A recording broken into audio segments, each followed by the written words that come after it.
जय भीम, नमो बुद्धा दोस्तों। मैं बलिदान सिंह बौद्ध, राष्ट्रीय महासचिव national and international Buddhist society. मैं आज डिस्कशन करने वाला हूँ बौद्ध धर्म में पारिग्रहण या विवाह कैसे होता है। इसके विषय में मैंने पहले भी वीडियो बनाई थी कि बौद्ध धर्म में पारिग्रहण कैसे होता है। इसमें आप मेरी वीडियोज में जाकर के चेक कर सकते हैं। बौद्ध धर्म में बिना सप्तपदी, बिना सिंदूर और बिना मंत्रों के विवाह होता है। बौद्ध धर्म में विवाह संस्कार बिना सिंदूर और बिना मंत्रों के होता है। विवाह संस्कार जीवन में बहुत महत्वपूर्ण संस्कार होता है। इसे पाणिग्रहण संस्कार भी कहा जाता है। दो भिन्न परिवार दूसरे से जीवन भर के लिए संबंधी बनते हैं। बौद्ध धर्म में भी विवाह संस्कार होता है, लेकिन आपको ये जानकर आश्चर्य होगा कि विवाह बिना किसी आडंबर और मंत्र के संपन्न होता है।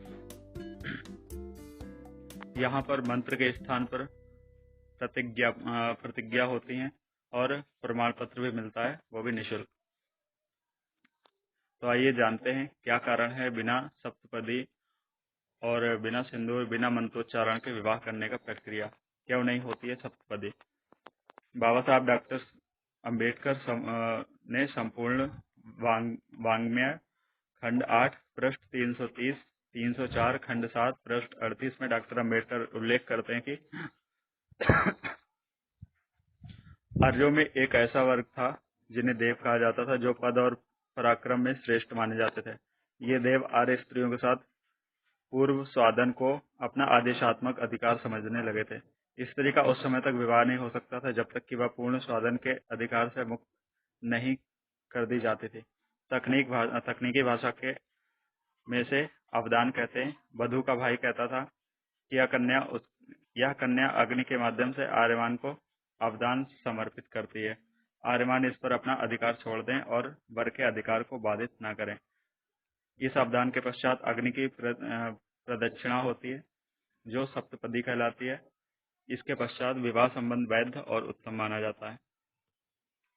सप्तपदी इस बात का प्रतीक है कि देव ने कन्या पर से अपना पूर्वाधिकार त्याग दिया है और अवदान से संतुष्ट हैं। यदि देव वर और कन्या को 7 पग चलने देते हैं तो ये समझा जाता है कि देवों को मुआवजा स्वीकार है और उसका अधिकार समाप्त हो गया है और कन्या दूसरों की पत्नी बन सकती है। सप्तपदी प्रत्येक विवाह में आवश्यक थी।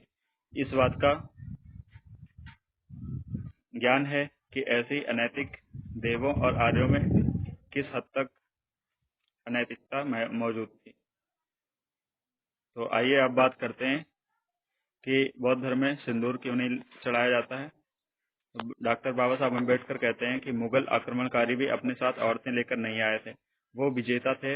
ऐसी दशा में उन्होंने हिंदू युवतियों को अपनी हवस का शिकार बनाया। आर्य ब्राह्मणों ने तत्कालीन उत्पन्न परिस्थिति का सामना करने के लिए कम उम्र की बालिकाओं के माथे पर विवाह के प्रतीक चिन्ह के रूप में सिंदूर को स्थान दिया। इस प्रकार बाल विवाह प्रथा का जन्म हुआ। मुगल किसी विवाहित स्त्री के साथ छेड़खानी नहीं करते थे। जब उन्हें पता चल गया कि जिस युवती के माथे पर सिंदूर लगा है वह विवाहिता है, वह उसे बिल्कुल स्पर्श नहीं करते थे। आज जब भारत स्वतंत्र हो चुका है, हमारे सामने ना अंग्रेज हैं ना आक्रमणकारी हैं, तो फिर इस सिंदूर प्रथा का क्या औचित्य है। सत्यशोधक समाज ने भी प्रतिपादित की थी बौद्ध विवाह पद्धति। राष्ट्रपिता ज्योतिबा फुले ने 1876 में सत्यशोधक समाज की स्थापना की। सत्यशोधक समाज के माध्यम से ज्योतिबा फुले ने ऐसी विवाह पद्धति का निर्माण किया जिसमें कम से कम समय में और कम से कम पैसों में विवाह संपन्न हो सके। तो आइए अब बात करते हैं कि बौद्ध धर्म में किस प्रकार से विवाह संपन्न किया जाता है, किस प्रकार से विवाह कराना चाहिए। तो वीडियो के अंत तक बने रहें, क्योंकि हम डिटेल में इसके बारे में समझने वाले हैं। इस विषय में बहुत कम टॉपिक मिलते हैं, तो इसलिए डिटेल में इसको समझें और इसका पालन करें। बौद्ध विवाह पद्धति। बौद्ध विवाह संस्कार में किसी धर्मचारी द्वारा, भंते द्वारा या बौद्धाचार्य के द्वारा वर वधू को त्रिशण और पंचशील ग्रहण कराया जाता है। इस पद्धति से विवाह में वर वधू को प्रमाण पत्र भी दिया जाता है। प्रतिज्ञापन के तुरंत बाद वर वधू एक दूसरे को गले में फूलों की माला डालते हैं। उपस्थित जन समूह वर वधू पर फूलों की वर्षा करता है और मंगल कामनाओं के साथ बिना किसी ढोंग और कर्मकांड के शादी संपन्न होती है। नंबर 1, बौद्ध धर्म में फिजूल खर्ची मना है। अतः तिथि का निर्धारण ऐसे समय में किया जाना चाहिए जब सामान्यतः लगन का समय नहीं हो। इस प्रकार धन के अपव्यय को रोका जा सकता है। नंबर 2, बहुत अधिक गर्मी अथवा अधिक ठंड अथवा बरसात के मौसम में विवाह की तैयारी करने में कठिनाई हो सकती है, अतः विवाह की तिथि ऐसे समय निश्चित करनी चाहिए जब न ज्यादा ठंड हो न ज्यादा गर्मी। नंबर 3, बौद्ध धर्म के त्योहार, महत्वपूर्ण पूर्णिमा के दिन विवाह की तिथि रखने से बचना चाहिए, क्योंकि इन दिनों बुद्ध विहार रिक्त नहीं मिल पाएंगे, खाली नहीं मिल पाएंगे। साथ ही योग्य भिक्षु संघ की भी उपलब्धता कठिन होगी ऐसे दिनों पर, क्योंकि वो लोग उस समय व्यस्त रहेंगे। नंबर 4, दोनों परिवारों की आम सहमति से सार्वजनिक अवकाश शनिवार और रविवार के दिन ये प्रोग्राम करना चाहिए, विवाह संस्कार करना चाहिए, सबसे उचित होगा। विवाह की तिथि से 1 या 2 दिन पूर्व भिक्षु संघ को घर पर बुलाकर परित्राण पाठ कराना चाहिए। विवाह संस्कार बुद्ध विहार में भी किया जा सकता है। नंबर 7, बौद्ध परंपरा में विवाह संस्कार दिन के समय में किया जा सकता है। यदि किसी कारणवश संस्कार रात्रि में संपन्न किया जाना है, तब यह कोशिश की जानी चाहिए कि विवाह संस्कार रात्रि 10 बजे से 11 बजे तक ही अवश्य ही संपन्न हो जाए।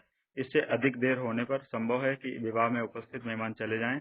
इस प्रकार वर वधु उनके आशीर्वाद से वंचित रह जाएंगे। साथ ही वो लोग जो बौद्ध परंपरा से विवाह संस्कार पहली बार देख सकते थे, वो भी उससे वंचित रह जाएंगे। अब बात करते हैं कि विवाह के लिए पूजा सामग्री की कौन कौन सी पूजा सामग्री की आवश्यकता पड़ती है।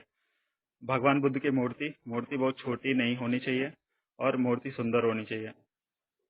दूसरी चीज, यदि मूर्ति उपलब्ध न हो तो मढ़ी हुई तस्वीर भी पूजा के लिए प्रयोग की जा सकती है। नंबर 3, मूर्ति को रखने के लिए मेज अथवा आसन, भिक्षु संघ के लिए आसन होना चाहिए। नंबर 4, सफेद वस्त्र होने चाहिए, मेज पर बिछाने के लिए यथासंभव या फिर नया होना चाहिए। मोम या अगरबत्ती होनी चाहिए, पुष्प और पीपल के पत्ते होने चाहिए, सफेद धागा होना चाहिए, मिट्टी का छोटा घड़ा अथवा धातु का लोटा स्वच्छ जल से भरा हुआ होना चाहिए, फल होने चाहिए, खीर होनी चाहिए या कोई भी भोज्य पदार्थ या ग्लान पच्चे सामर्थ्य अनुसार, श्रद्धा अनुसार जो भी व्यवस्था कर सकें। जयमाल वाले हार होने चाहिए, मिष्ठान और गीत संगीत। पूजा की विधि, आइए बात करते हैं कि पूजा की विधि क्या है, किस प्रकार से विवाह की प्रक्रिया को संपन्न कराया जाएगा। वर वधु दोनों के लिए श्वेत वस्त्र श्रेष्ठ हैं, यानी कि सफेद कपड़े। यदि श्वेत वस्त्र ना हो तो उससे मिलती जुलती वस्त्र होने चाहिए। बौद्ध देशों में विवाह संस्कार सफेद कपड़ों में ही संपन्न होता है। जब दोनों के माता पिता ही यथासंभव श्वेत वस्त्र धारण करें, दोनों के ही माता पिता को सफेद वस्त्र पहनने चाहिए। स्टेज पर केवल मुख्य लोगों को बैठना चाहिए, बाकी लोग स्टेज के नीचे बैठ सकते हैं। स्टेज पर उपासकों को इस प्रकार से बैठना चाहिए, नीचे बैठे लोगों को स्टेज पर हो रहा कार्यक्रम भली भांति दिखता रहे। विवाह प्रक्रिया, अभी हमने बात की पूजा की विधि के बारे में। अगली जो प्रक्रिया है वो विवाह प्रक्रिया है। वीडियो को ध्यान से समझ लें ताकि आपको ये कार्यक्रम करने में समस्या ना हो। विवाह की प्रक्रिया, इसमें समर्पण विधि होती है। समर्पण विधि कैसे होगी इसके बारे में डिस्कशन करते हैं। बौद्ध परंपरा में कन्यादान नहीं होता है, क्योंकि पुत्री कोई वस्तु नहीं होती है। यह सार्वभौमिक सत्य है कि दान दी हुई वस्तु पर दानदाता का अधिकार नहीं रहता। बुद्ध धर्म में ऐसा नहीं है कि विवाह के बाद पुत्री से कोई संबंध न रहे। यही कारण है बुद्ध धर्म में इसे समर्पण विधि कहा गया है। बौद्ध भिक्षु वर के पिता का दाहिना हाथ सीधी अवस्था में और ऊपर वर का दाहिना हाथ इसी अवस्था में रखवाएं। वर के ऊपर कन्या का दाहिना हाथ उल्टी अवस्था में रखवाएं। कन्या के पिता का दाहिना हाथ उसी अवस्था में रखवाएं। यदि वर की माता उपस्थित हो तो उनका हाथ वर के पिता के हाथ के ऊपर, और यदि कन्या की माता उपस्थित हो तो उनका दाहिना हाथ कन्या के हाथ के ऊपर रखवाएं। हाथों के नीचे एक थाल रख दें। कन्या के माँ बाप के द्वारा समर्पण। त्रिरत्न, बुद्ध धम्म संघ की पावन स्मृति व भावना कर उपस्थित समाज को साक्षी मानकर हम अपनी पुत्री को आपकी पुत्र वधु के रूप में समर्पित करते हैं। आज से इसका सुख दुख एवं सभी प्रकार माता पिता का तुल्य संरक्षण का उत्तरदायित्व आपको सौंपते हैं। हमें आशा और विश्वास है कि हमारा यह संबंध मधुर और दोनों परिवारों की सुख समृद्धि में सहायक होगा। स्टेज पर बैठे सभी लोगों द्वारा साधु साधु साधु कहकर अनुमोदन करना चाहिए।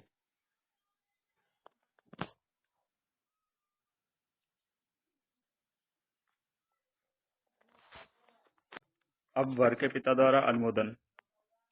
त्रिरत्न की पावन स्मृति व भावना पर उपस्थित समाज को साक्षी मानकर आपके द्वारा सौंपे गए उत्तरदायित्व को सहर्ष स्वीकार करते हैं कि अपनी इस पुत्र वधू के सुख संरक्षण का पूरा ध्यान रखेंगे और आशा और विश्वास करते हैं कि हमारा यह संबंध मधुर और दोनों परिवारों की सुख समृद्धि में सहायक होगा। स्टेज पर बैठे सभी लोगों द्वारा साधु साधु साधु कहकर अनुमोदन करना चाहिए। कन्या के द्वारा समर्पण। ये जो समर्पण मैं बोल रहा हूँ, ये समर्पण आप सभी लोग याद कर लीजिए। ये समर्पण आपको बोलना पड़ेगा। कन्या के माँ बाप के द्वारा समर्पण बोलना पड़ेगा, वर के पिता के द्वारा, और कन्या के द्वारा समर्पण क्या है? त्रिरत्न की पावन स्मृति के साथ उपस्थित समाज को साक्षी मानकर मैं अपने को, यहाँ पे आयुष्मान पति का नाम बोलेंगे, जी की पत्नी के रूप में समर्पित करती हूँ तथा इन्हें परिरूप में स्वीकार करके जीवन भर इनके साथ रहने, स्टेज पर बैठकर रहने पर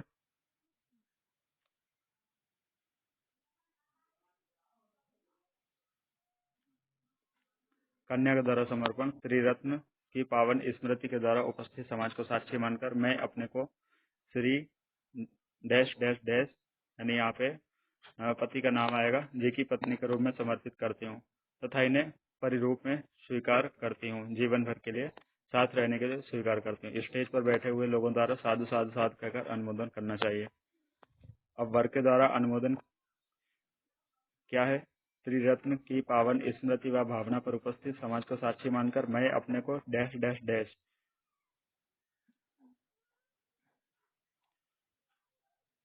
यहाँ पे जो डैश डैश डैश है, यहाँ पे पत्नी का नाम आएगा, जी को पत्नी के रूप में समर्पित करता हूँ तथा इन्हें अपनी पति के रूप में समर्पित करता हूँ तथा इन्हें अपनी पत्नी के रूप में स्वीकार करके जीवन भर इनके साथ रहने की प्रतिज्ञा करता हूँ।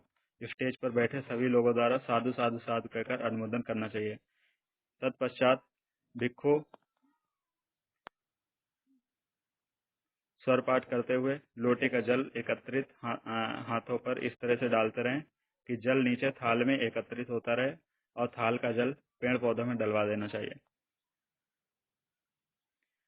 इसके पश्चात हाथों को अलग कर लें और थाली के जल को पेड़ पौधों में डलवा दें। वर की प्रतिज्ञाएं।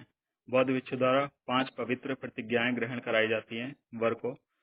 पहली प्रतिज्ञा है, मैं अपनी पत्नी का सदा सम्मान करने की प्रतिज्ञा ग्रहण करता हूँ। दूसरी प्रतिज्ञा है, मैं कभी भी अपनी पत्नी का अपमान नहीं करूंगा और ना ही किसी अन्य से होने दूंगा, ऐसी प्रतिज्ञा ग्रहण करता हूँ। तीसरी है, मैं मिथ्या आचरण नहीं करने की प्रतिज्ञा ग्रहण करता हूँ। चौथी प्रतिज्ञा है, मैं आपको सम्यक आजीविका द्वारा कमाए धन दौलत से संतुष्ट रखने की प्रतिज्ञा ग्रहण करता हूँ। पांचवी प्रतिज्ञा है, मैं आपको अलंकार आदि देकर संतुष्ट रखने की प्रतिज्ञा ग्रहण करता हूँ। इन पांचों प्रतिज्ञाओं का पूर्ण पालन करूंगा। वधु की प्रतिज्ञाएं। त्रिरत्न की पावन स्मृति व भावना पर उपस्थित समाज को साक्षी मानकर मैं प्रतिज्ञा करती हूँ, ये वधु को बोलना है। और 5 प्रतिज्ञाएं वधु की हैं। पहली है, मैं अपने पति का सदा सम्मान करने की प्रतिज्ञा ग्रहण करते हो। दूसरी है, मैं परिजन और परिवार के लोगों को भलीभांति देख रेख करने के लिए प्रतिज्ञा ग्रहण करती हूँ। तीसरी है, मैं मिथ्या आचरण से विरत रहकर अपने पति की विश्वास पात्र रहने की प्रतिज्ञा ग्रहण करती हूँ। चौथी है, मैं आपके उपार्जित धन दौलत की रक्षा करने की प्रतिज्ञा ग्रहण करती हूँ। पांचवी है, मैं घर के सभी कार्यों में दक्ष और आलस्य रहित रहने की प्रतिज्ञा ग्रहण करती हूँ। स्टेज पर उपस्थित सभी जाति बंधुओं के हाथों में पुष्प की पंखुड़ियां पकड़ा दी जाएं। भिक्षु संघ जय मंगल अष्टगाथा का पाठ करते हैं। इसके बाद ये जब प्रतिज्ञा ग्रहण करेंगे, इसके बाद भिक्षु संघ को जय मंगल अष्टगाथा का पाठ करना है। जय मंगल अष्टगाथा में प्रत्येक बार जब तन तेजसा भवतु तेजय मंगलानि के उच्चारण के साथ वर वधु पर पुष्प वर्षा करते हैं। अंत में विवाह कार्य संपन्न हो, वर वधु सुखी हों का उच्चारण करते हुए महामंगल सूत्र का पाठ किया जाता है। उपस्थित लोग वर वधु को भेंट उपहार आदि कुछ देना चाहें तो उस समय दे सकते हैं। मंगल सूत्र को तिहरा करके वधु के हाथ में और वधु के हाथ में और वधु वर के हाथ में बांध दे। वर वधु को माता पिता तथा सास ससुर के चरण स्पर्श करने चाहिए। उसके बाद उपस्थित बंधुओं को हाथ जोड़कर नमो बुद्धाय कहना चाहिए। सिर्फ इतना ही कार्यक्रम है। इसके बाद विवाह प्रक्रिया या पाणी ग्रहण प्रक्रिया संपन्न हो जाती है।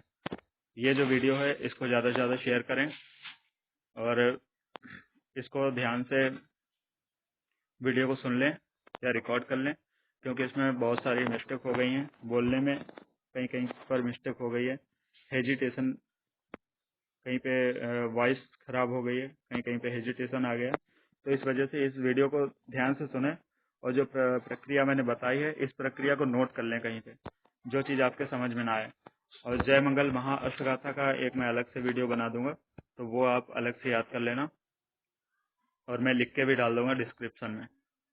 तो इसी के साथ जय भीम, नमो बुद्धा। दोस्तों, ज़्यादा से ज़्यादा वीडियो को शेयर करें। ये जो मैंने आपको प्रक्रिया बताई है ये पूरी पाणी ग्रहण प्रक्रिया है, इसमें कुछ भी बचा नहीं है। धन्यवाद।